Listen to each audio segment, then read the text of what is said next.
함께 볼 말씀은 창세기 32장 13절부터 18절의 말씀입니다.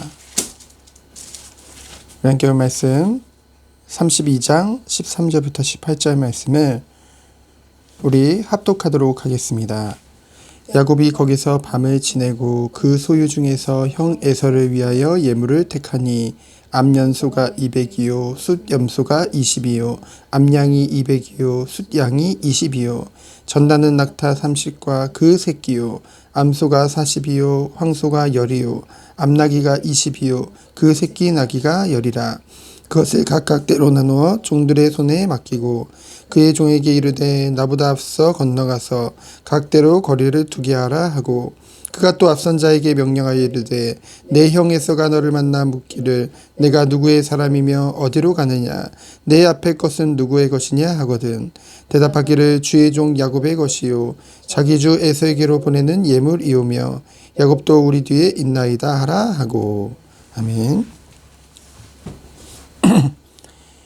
형 에서의 마음을 풀기 위해 야곱이 준비한 예물들, 그 목록을 우리는 볼 수 있습니다. 예물이라는 것은 선물의 의미라기보다는 그 사람에게 복종한다는 그런 의미를 담고 있거든요. 무려 550마리의 가축을 이제 준비하게 되어지죠. 근데 13절에 보면은 그 소유 중에서 택했다는 것은 이 550마리 외에도 엄청나게 많은 양의 가축이 야곱에게 있었다는 것을 말을 합니다. 이것은 하나님께서 베델에서 언약하셨던, 이 야곱이 외삼촌 라반의 집에 들어가기 전에 베델에서 미리 앞서 언약하셨듯이 20년간 그 외삼촌 라반의 집에서 많은 재물을 얻도록 하나님께서 언약대로 돌보셨다는 것을 우리는 볼 수 있죠. 이 사실을 볼 때에 형 에서가 제 아무리 강하고 야곱을 죽이려는 그 마음이 크다 해도 베델에서 약속하신 것 같이 하나님께서 이 야곱을 지킬 것인데, 야곱은 그러한 온전히 하나님을 바라보지 못했던 것이죠. 하나님이 증거를 보여주셨음에도 불구하고요, 하나님이 야곱에게 하나님의 군대를 보여주셨잖아요. 그것은 하나님이 너를 지키신다는 그 언약을 다시 한번 확인시킨 것임에도 불구하고 야곱의 온 정신은 자신의 힘으로, 자신을 의지해서 오직 형의 마음을 푸는 것에 있었습니다. 여러분, 사람의 마음을 주관하시는 분이 누구신가요? 바로 하나님입니다. 이후에 이스라엘 백성이 애굽에 종되었을 때 모세를 세우셔서 그 10가지 재앙을 통하여서 결국은 애굽에서 이스라엘 백성이 탈출하게 되어지죠. 해방되게 되어지죠. 근데 중요한 것은 그 한 재앙을 내릴 때마다 그 바로가 처음에는 이 이스라엘을 이제 여기서부터 해방시켜 주겠다 약속하는 것 같지만은 결국 그 마음이 완악해져서 그 말을 계속 번복하게 되어지거든요. 그때 뭐라고 합니까? 여호와 하나님께서 그 바로의 마음을 완악하게 하시니라고 하시거든요. 이와 같이 그 마음도 주관하시는 분이 하나님이심에도 불구하고 야곱은 그러한 하나님을 바라보지 못했던 것이죠. 정말로 하나님이 원하시는 것은 하나님을 바라보고 하나님을 의지하고 하나님이 모든 것을 하시도록 맡기는 것, 그 믿음을 하나님은 원하시지만은 자신이 주인이 되니, 여러분, 이 오늘 본문에 보면은 야곱이 형 에서에게 예물로 드리는 그 가축의 성비라든가 그리고 뭐 새끼의 비율이라든가 그런 것을 섞는 것을 봤을 때 굉장한 전문성이, 목자로서의 전문성이 느껴지잖아요. 하나님의 축복과 완전하신 언약과 전문성을 다 가지고도 뭔가 굴욕적인 그 세상에 굴복하는 그런 야곱을 보면서 우리는 무엇을 느끼게 되어지나요?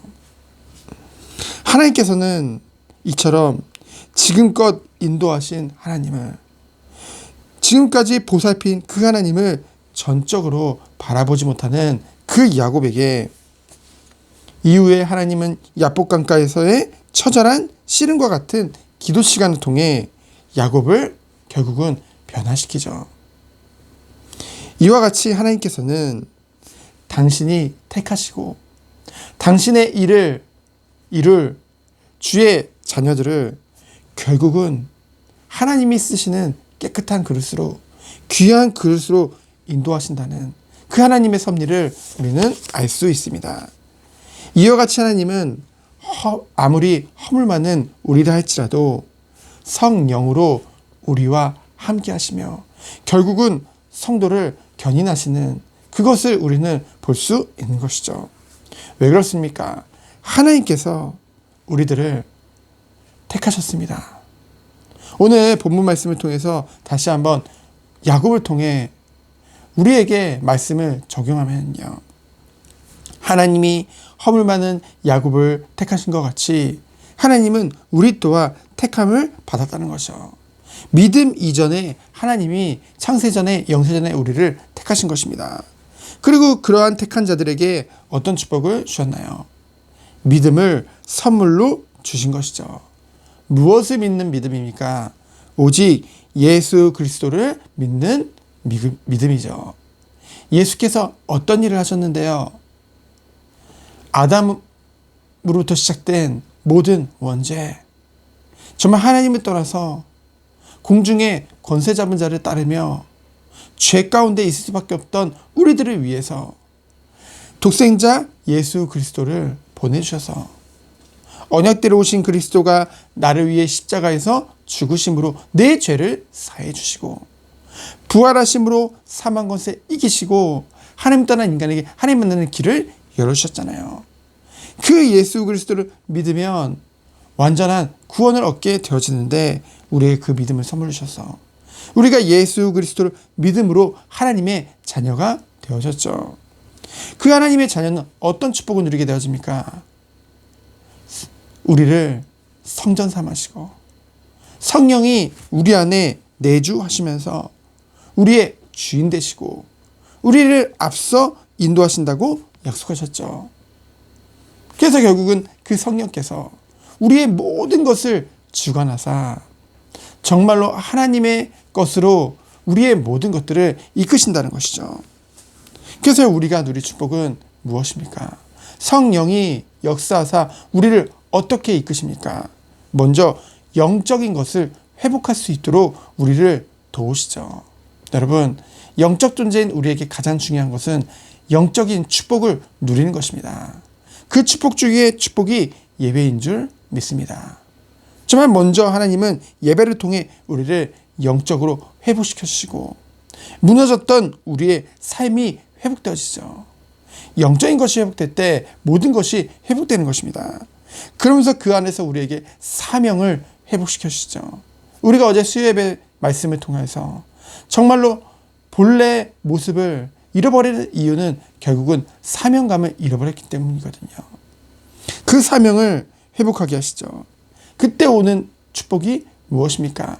당연히 삶 가운데 성령의 열매, 하나님이 원하시는 열매를 회복할 수밖에 없는 것이죠. 하나님은 이렇게 나를 인도하신 줄 믿습니다. 때로는 어려움, 때로는 문제, 당장 눈앞에 보이는 것들이 커 보일지라도 분명한 것은 하나님은 완전하신 시간표 안에서 나를 이끄시고 계시다는 사실이죠. 우리는 오늘도 그것을 보면서 나아가는 것입니다. 그렇기에 좌절하는 것이 아니라 오직 하나님만 바라보고 오직 하나님만 의지하며 오직 하나님의 완전하신 인도를 받는 하루 되어지기를 예수 그리스도 이름으로 축원드립니다. 시간 기도합니다. 하나님 감사합니다. 오늘도 완전하신 하나님만 바라보며 하나님만 의지하며 하나님의 인도를 받는 하루 되도록 주께서 축복하여 주옵소서. 살아계신 예수 그리스도 이름으로 기도합니다. 아멘.